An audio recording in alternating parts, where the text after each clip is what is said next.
Hi there, my friends. It's Monday, April 27th, and I hope you all had a great weekend. It's a beautiful day out today. And I want to read you some stories this week about birds because we've already had a lot of stories about mammals like rabbits. And I know you're all drawing me your best bear picture for tomorrow's Zoom meeting. So when we talk about birds, we're talking about animals that are warm-blooded. That means their body temperature stays about the same all the time.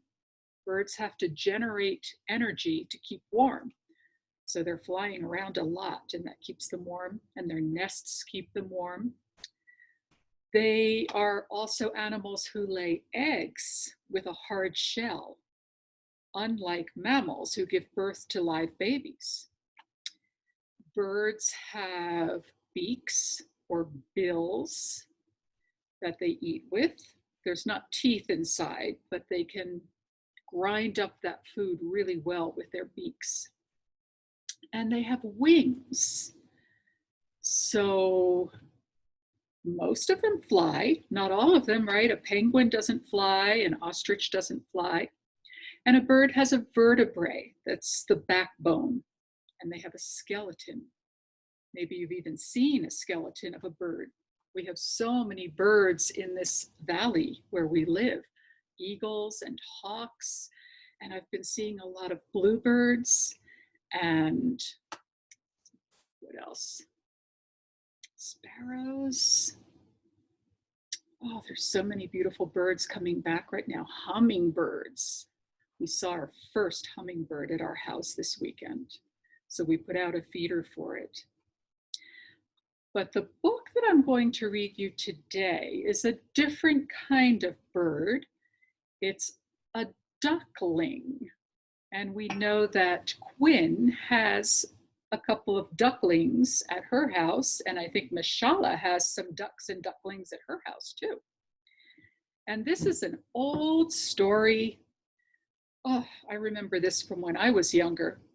It's called Make Way for Ducklings, and it's written by Robert McCluskey. And this is a Caldecott Award book, so we know it's going to be really good. And there are a lot of stickers on here from the library, but that's the front cover. And here's the back cover. And let's see if I can find a nice title page. Oh, the title page is covered up with another sticker. So we'll just start right in. Mr. and Mrs. Mallard were looking for a place to live. But every time Mr. Mallard saw what looked like a nice place, Mrs. Mallard said it was no good. There were sure to be foxes in the woods or turtles in the water, and she was not going to raise a family where there might be foxes or turtles. So they flew on and on.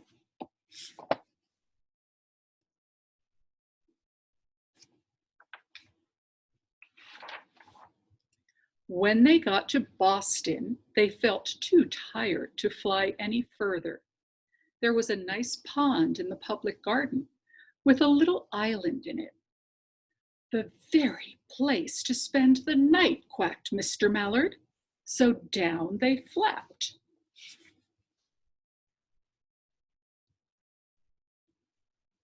Boston is a big city in Massachusetts, way back on the East Coast.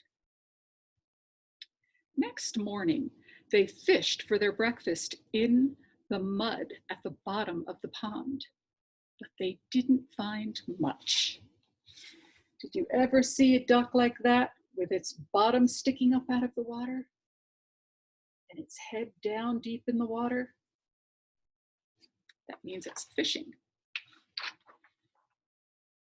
Just as they were getting ready to start on their way, a strange, enormous bird came by. It was pushing a boat full of people, and there was a man sitting on its back. Good morning, quacked Mr. Mallard, being polite. The big bird was too proud to answer, But the people on the boat threw peanuts into the water, so the mallards followed them all round the pond and got another breakfast better than the first.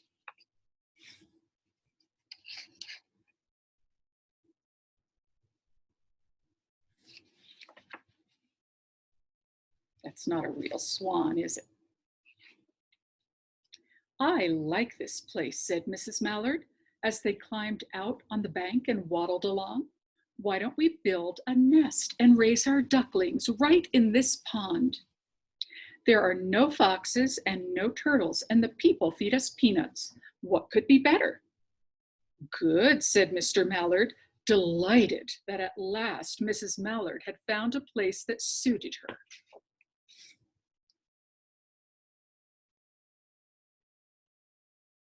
But look out, squawked Mrs. Mallard, all of a dither. You'll get run over. And when she got her breath, she added, this is no place for babies with all those horrid things rushing about.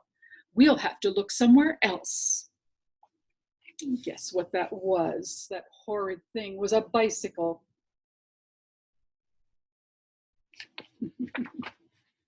Dangerous for a duck, though. So they flew over Beacon Hill and round the State House, but there was no place there. Beacon Hill is a section of Boston.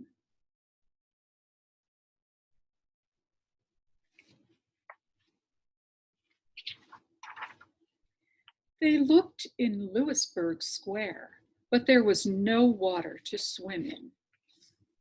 And ducks do like water, don't they?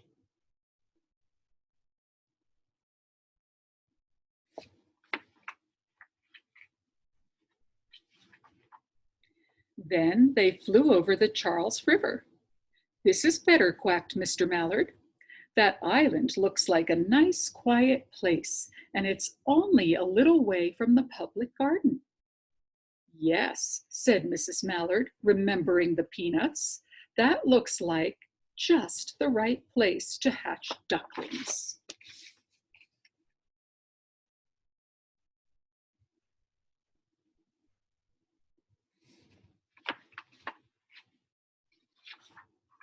So they chose a cozy spot among the bushes near the water and settled down to build their nest. And only just in time, for now they were beginning to molt. All their old feathers started to drop out, and they would not be able to fly again until the new ones grew in. Have you heard that word molt before? It means when a bird's feathers fall out. I used to have a parakeet when I was little, and it molted all the time. But of course, they could swim. And one day they swam over to the park on the riverbank, and there they met a policeman named Michael. Michael fed them peanuts, and after that, the mallards called on Michael every day.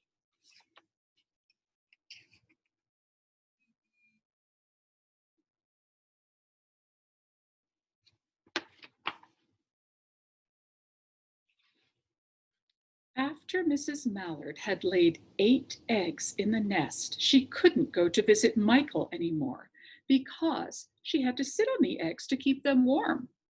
She moved off the nest only to get a drink of water or to have her lunch or to count the eggs and make sure they were all there.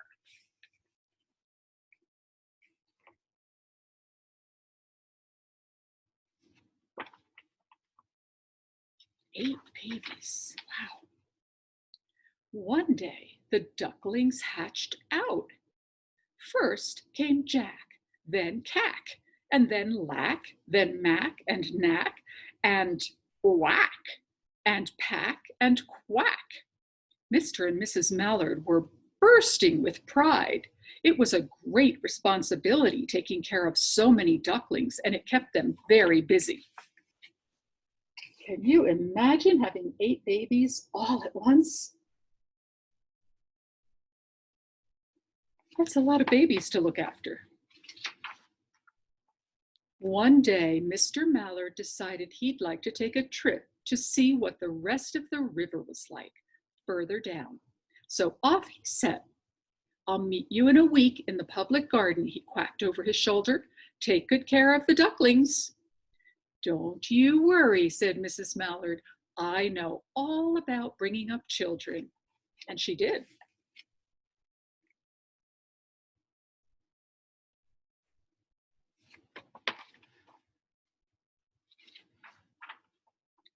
She taught them how to swim and dive.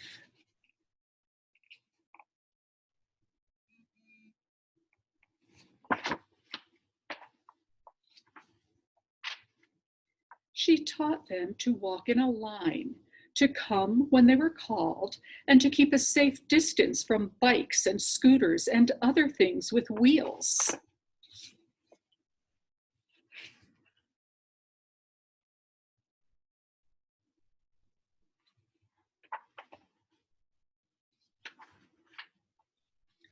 When at last she felt perfectly satisfied with them, she said one morning, "Come along, children, follow me."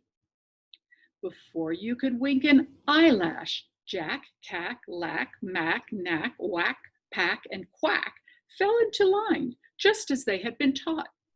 Mrs. Mallard led the way into the water, and they swam behind her to the opposite bank.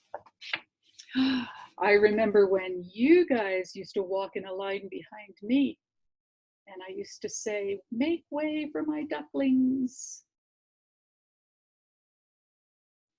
You walked straight in a line just like those ducks did. There, they waded ashore and waddled along till they came to the highway.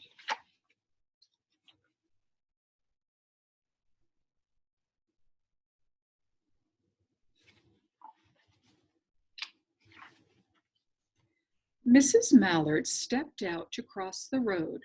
Honk, honk went the horns on the speeding cars. Quack went Mrs. Mallard as she tumbled back again. Quack, quack, quack, quack went Jack, Cack, Lack, Mack, Knack, Whack, Pack, and Quack, just as loud as their little quackers could quack. The cars kept speeding by and honking, and Mrs. Mallard and the ducklings kept right on quack, quack, quacking.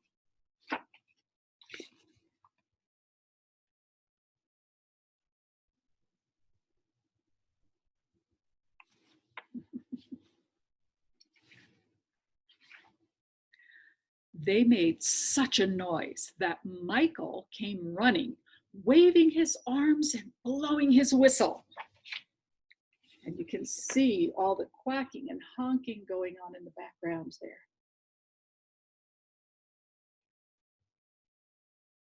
I don't know who was making more noise, the cars or the ducks.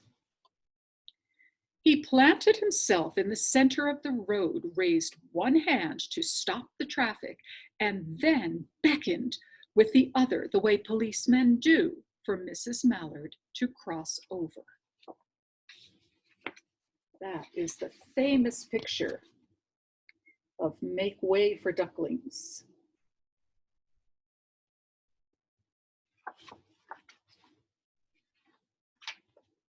As soon as Mrs. Mallard and the ducklings were safe on the other side and on their way down Mount Vernon Street, Michael rushed back to his police bench.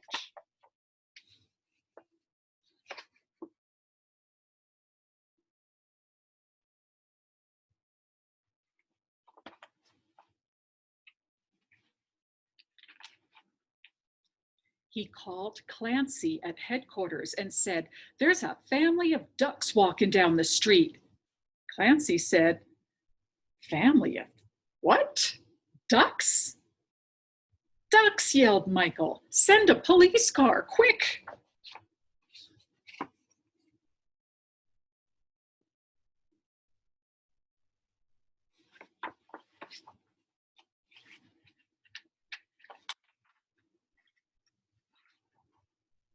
Meanwhile, Mrs. Mallard had reached the corner bookshop, and turned into Charles Street with Jack, Cack, Lack, Mack, Knack, Whack, Pack, and Quack, all marching in line behind her.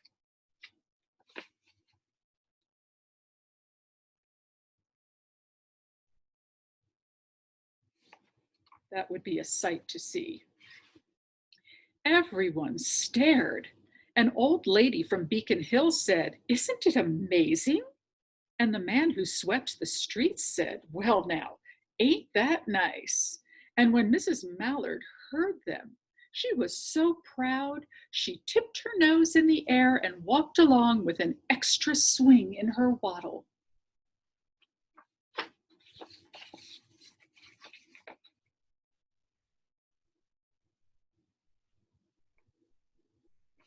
I'd like to see you all practice that kind of a waddle with your nose up in the air, waddling along. When they came to the corner of Beacon Street, there was the police car with 4 policemen that Clancy had sent from headquarters. The policemen held back the traffic so Mrs. Mallard and the Ducklings could march across the street.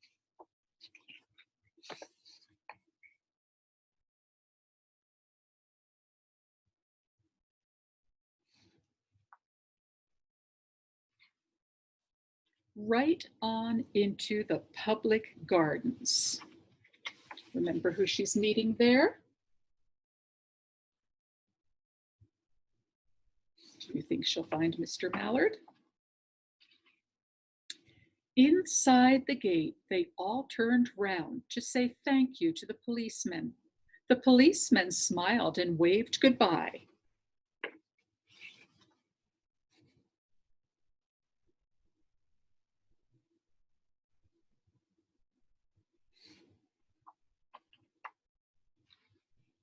When they reached the pond and swam across to the little island, there was Mr. Mallard, waiting for them just as he had promised. He's kind of tiny, right there on the rock, if you can see that.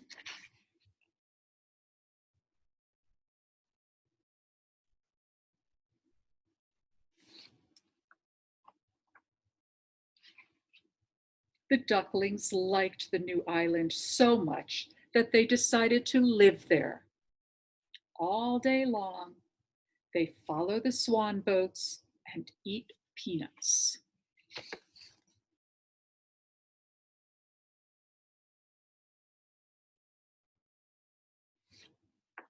It's not a bad life for a duck.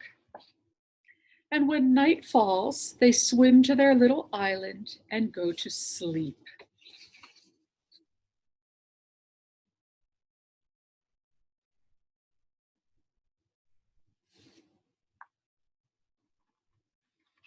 The end. I hope you liked that story. That's one of my very favorites. And tomorrow we may have another bird story.